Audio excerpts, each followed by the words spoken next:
안녕하십니까. 저는 EBS 손해평가사 손평하나에서 2차 1과목을 담당하는 홍덕기입니다.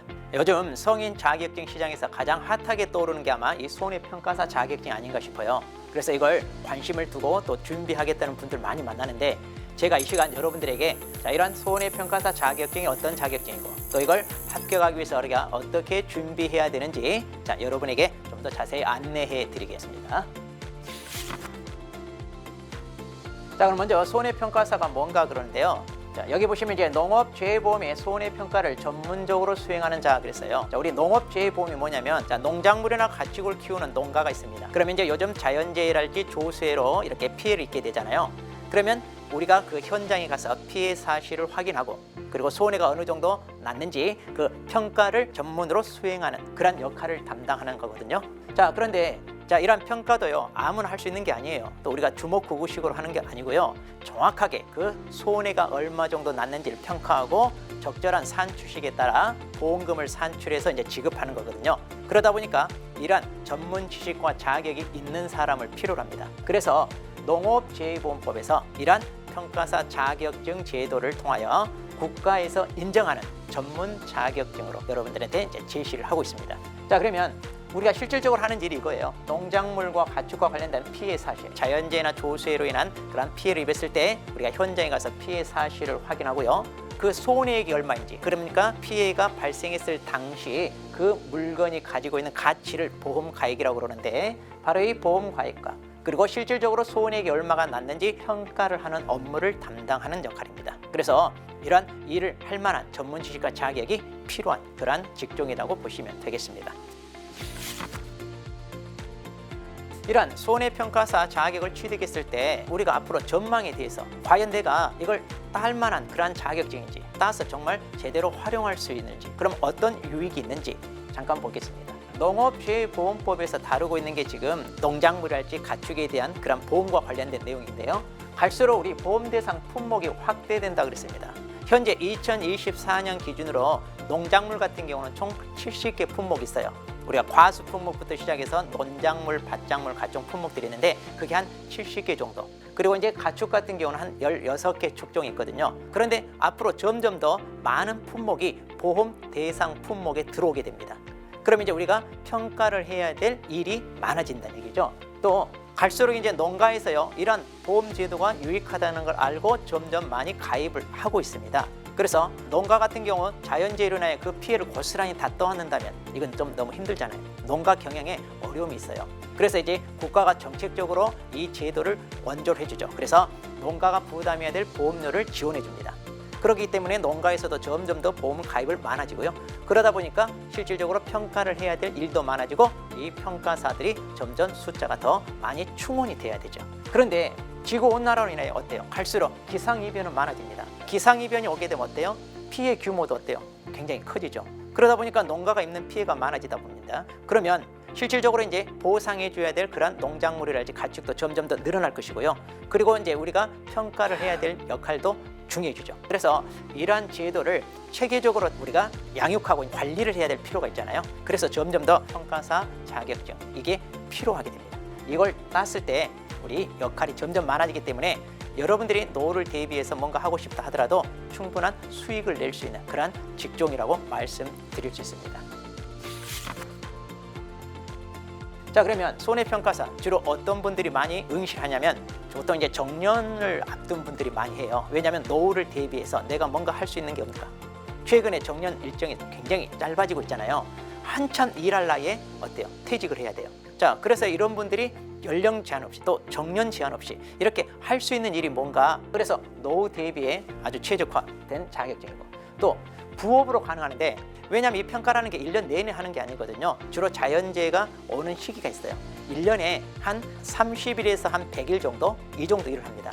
그러니까 여러분들이 다른 직종에 종사하면서 부업으로 투잡으로 할 수 있는 그러한 소일거리로서 또 수익이 나올 수 있는 그러한 직종이고요. 또 여러분들이 힘들게 영업을 해야 되거나 그러진 않아요. 만약 여러분들이 이제 자격을 취득해서 협회에 가입하게 되면 그 협회에서 그 지역별로 할당을 해줘요. 거기에 회원으로 가입돼 있으면 여러분에게 순번제로 배정을 하기 때문에 개인이 영업을 해야 되거나 이러진 않아도 됩니다. 그래서 자기 순번이 오면 나가서 일을 하시면 돼요. 그래서 오히려 여성분들도요, 남녀 차별 없이, 임금 차별 없이 동등하게 수익을 낼 수 있는 아주 좋은 자격증이라 말씀드릴 수 있습니다. 자, 그럼 이제 합격 후 진로인데요. 여기 손해사정법인이라고 있어요. 현재 우리나라 한 40여 개 정도 되는데 주로 이제 젊은 층 같은 경우는 이런 법인의 회사원으로 취직해서 일을 할 수 있어요. 여기서는 어느 정도 연봉이 보장되게끔 일감을 줍니다. 자, 그런데 이제 대부분 한국농업재해보험협회랄지 한국손해평가사협회가 있는데 이게 비영리법인이거든요. 여기에 여러분들이 이제 회원으로 가입을 합니다. 그러면 NH 손해보험 주식회사에서 이걸 담당을 하고 있는데 거기에서 이렇게 평가를 이 협회에다가 말하자면 할당을 해줘요. 그러면 이제 여기에서 이제 각각 자기 순번대로 평가를 하러 나가거든요. 그렇기 때문에 영업이 없단 말이 바로 그런 얘기예요. 그래서 대부분 이렇게 이제 협회 소속돼 있으면서 평가를 하시면 되겠습니다. 일종의 이제 이런 경우는 프리랜서라고 보시면 됩니다. 손해사정법인 같은 경우는 이제 직장인으로서 여러분들이 거기에 속해 있으면서 연봉처럼 어느 정도 보장되고요. 여기는 여러분들이 다른 직업에 종사하면서 자기에게 배당이 되면 그때 평가로 나가는 일종의 프리랜서다, 이렇게 보시면 되겠습니다. 자, 그러면 연봉에 대해서 관심이 많을 텐데요.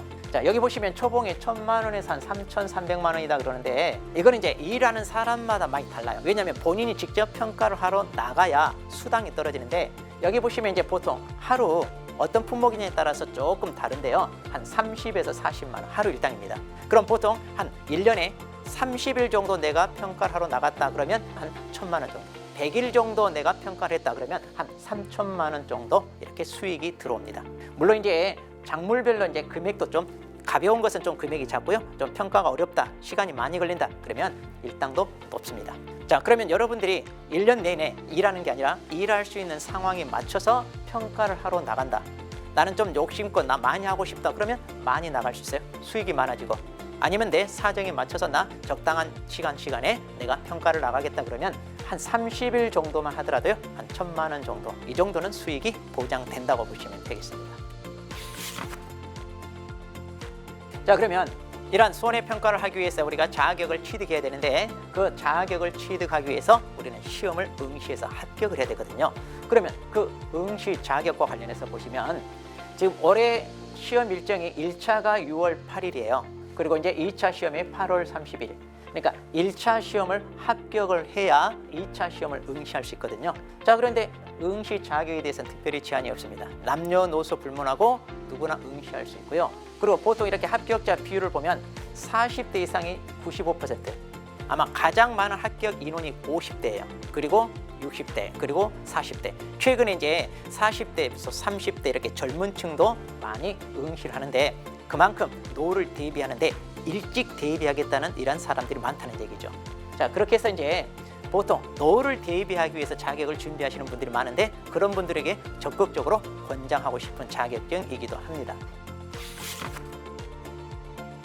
여기 보시면 이제 우리 시험은 어떻게 합격을 정하느냐인데 1차와 2차 시험이 있는데요. 1차 시험은 절대평가입니다. 그래서 1차는 3과목을 배워요. 상법 보험편, 그 다음에 농업재해보험법령, 그리고 농학계룡중 재배학과 원예작물학이 있거든요. 과목당 40점 이상, 그러니까 꽈락 점수 40은 넘어야 돼요. 그리고 이제 전체 평균 60 이상을 득점했을 때 모두 다 합격이 되는 절대평가고요. 그 다음에 2차는요, 2과목으로 응시를 하는데 마찬가지 과목당 40점 꽈락은 넘기셔야 되고요. 평균 60 이상 득점을 했을 때 모두 합격하는 절대평가로 지금 치르고 있습니다. 자, 그러면 1차 과목, 자, 3과목이거든요. 상법, 보험편. 그러니까 우리 상법에 제4편의 보험편이 있는데 거기에서요, 우리 농작물 일종의 재물이거든요. 그 재물에 해당되는 법 규정 몇 개 안 돼요. 그걸 가지고 한 과목 편성이 돼 있고, 그리고 농업재해보험법령입니다. 현재 우리 농업재해보험을 아는 근간이 되는 법이 바로 이건데, 자, 이 과목이 한 과목이고, 그리고 이제 농학개론중 재배학과 원예작물학이 있어요. 우리가 주로 농작물을 평가를 하다 보니까 농작물에 대한 기초 지식은 있어야 되지 않겠냐, 이렇게 해서 농작물이 생육과 관련된 그런 내용을 기초 지식으로 조금 배우는 게 바로 이겁니다. 이게 분량이 많고 조금 부담스럽긴 하지만 그래도 1차 과목은요, 사지선답니다. 시간이 많이 걸리잖아요. 과목당 25문제. 그렇게 해서 한 과목당 30분 배정해서 90분을 가지고 시험을 볼 거예요. 그런데 대부분 우리 1차는요 무난하게 합격하십니다. 자, 이제 관건은 2차인데요. 2차가 이렇게 두 과목이에요. 농작물 재해보험 및 가축 재해보험 이론과 실무, 이게 1과목이고요. 여기에 손해평가 이론과 실무, 이 손해평가란 말이 들어가는데 이게 2과목입니다. 이들 각각 10문제씩 보는데 보통 한 단답형 5문제, 그리고 소술형이랄지 계산 문제 한 5문제에서 각각 10문제씩 우리가 주관식으로 이제 풀어야 되는데 거의 합격에 대한 당락은 2과목에서 좌우된다고 보시면 되겠습니다. 그래서 여러분들이 2과목에 치중하셔서 열심히 준비하시면 되겠습니다. 자, 그러면 합격률을 보니까 내가 과연 합격할 수 있을까 솔직히 불안하죠. 그리고 나이가 50대 60대인데 과연 제대로 점수를 딸 수 있을까. 근데 걱정하지 마시고 1차 보세요. 지금까지 최근에 통계를 보면 거의 1차는요 평균 70% 이상. 그러니까 1차는 무난하게 합격해요. 자, 그런데 이제 2차를 보시면 이제 2차에서 이제 당락이 좌우된다 그랬는데, 자 보시면 이제 2차도요 대부분 이제 우리가 충분히 준비하고 들어간다면 합격할 수 있는데, 보통 이제 1차 합격하고 바로 이렇게 응시하는 분들이 많아서 그런데 1차가 합격이 되면 한 해 유예가 돼요. 그래서 그 다음 연도에 2차만 응시해도 돼요. 그러면 이런 식으로 준비하신 분들은 또 합격을 많이 하십니다. 자, 그래서 평균을 보면 여기서 조금 15% 정도 1차에 비해 굉장히 낮지만 이것도 적은 합격률은 아닙니다. 2021년도에 보면 25.6% 나왔는데 이때는 조금 문제 오류가 있어서 15점짜리 막 복수 정답 모두 정답 처리하는 게 한 문제가 있었거든요. 그 바람에 이때 조금 높았는데 대부분 한 15% 이 정도 합격률을 보이고 있다, 이렇게 보시면 되겠습니다. 그렇게 해서 이제 저희 손평 하나 같은 경우는요 EBS와 연계된 믿을만한 학원입니다. 그래서 여러분한테 자신 있게 보내드리기 때문에 혹시 내가 손해평가사 자격을 준비하신다면 믿고 한번 찾아와 주시기 바랍니다. 여러분을 합격으로 안내해 드리겠습니다. 그동안 수고 많으셨습니다.